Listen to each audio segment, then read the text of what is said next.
आपको याद होगा सिटीजनशिप अमेंडमेंट एक्ट के दौरान भी जब प्रधानमंत्री मोदी जी और माननीय गृह मंत्री श्री अमित शाह जी ने देश के अंदर सिटीजनशिप अमेंडमेंट एक्ट यानी नागरिकता अधिनियम का कानून पास किया और इस कानून के तहत था कि अफगानिस्तान, पाकिस्तान, बांग्लादेश, म्यांमार से कोई भी हिंदू, सिख, बौद्ध, जैन अगर भारत के अंदर आया है, 5 साल पहले आ चुका है, तो उसको भारत की नागरिकता दी जाएगी, भारत के अंदर सम्मानजनक ढंग से उसको बसने की सुविधा दी जाएगी। तो कांग्रेस, समाजवादी पार्टी और इनके अन्य सेकुलर दलों ने विरोध किया। मुस्लिम संगठन विरोध में आए, लंबे समय तक इनके द्वारा आंदोलन किया गया। आप मुझे बताओ, बांग्लादेश, पाकिस्तान या अफगानिस्तान के अंदर हिंदुओं पर, सिखों पर अत्याचार होगा, बौद्धों पर अत्याचार होगा, जैनियों पर अत्याचार होगा, कहां जाएगा वो व्यक्ति, कहां जाएगा? अरे इसी हिंदुस्तान में तो आएगा। और मोदी जी ने यही किया, लेकिन इन्होंने इसका विरोध किया। बांग्लादेश में हिंदुओं के कत्लेआम पर, दलितों के कत्लेआम पर ये सभी दल मौन थे, किसी का मुंह नहीं खुल रहा था। पाकिस्तान में जब कत्लेआम होता है, इनका मुंह बंद हो जाता है, लोग कुछ नहीं बोलते। देश के अंदर कई हिंदू विरोधी दंगे होते थे, ये सभी दल मौन हो जाते थे। कांग्रेस के समय में जब कश्मीर में हिंदुओं का कत्लेआम होता था, कश्मीरी पंडितों का कत्लेआम होता था, इनका मुंह बंद हो जाता था। लेकिन जब उन हिंदुओं की सुरक्षा और उनके संरक्षण की बात मोदी सरकार ने की, तो इन लोगों ने उसके विरुद्ध कितना नेगेटिव नैरेटिव सेट करने का प्रयास किया।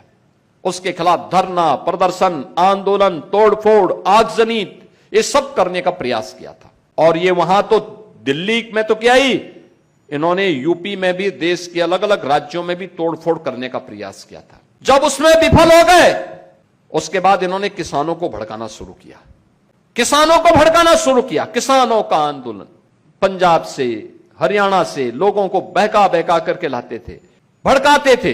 वहां भी जब किसानों की समझ में आया कि नहीं, ये लोग भड़काने का काम कर रहे हैं, गलत दिशा दे रहे हैं, फिर इन्होंने युवाओं को भड़काना शुरू किया, दलितों को, वंचितों को भड़काना शुरू किया।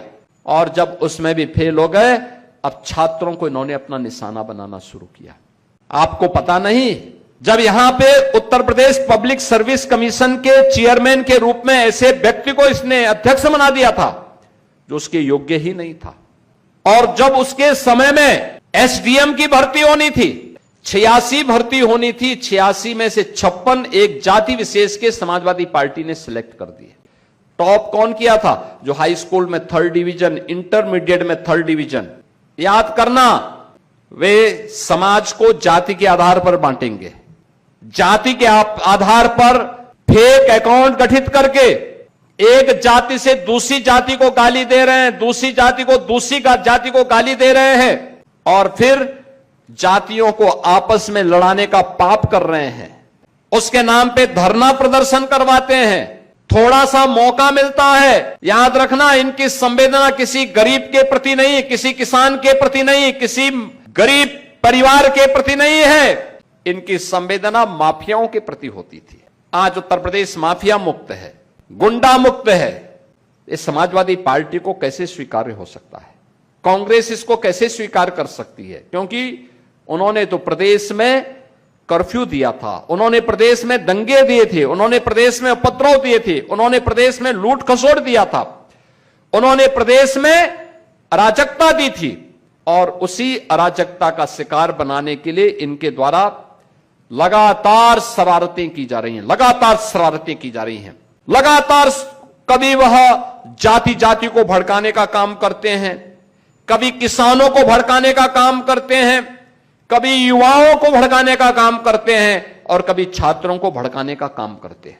आपने देखा होगा कैसे समाजवादी पार्टी और कांग्रेस के गुंडे दिल्ली में संसद सत्र का घेराव करने का काम किए, कैसे घेराव किए, कैसे तोड़फोड़ कराए छात्रों को बदनाम करने।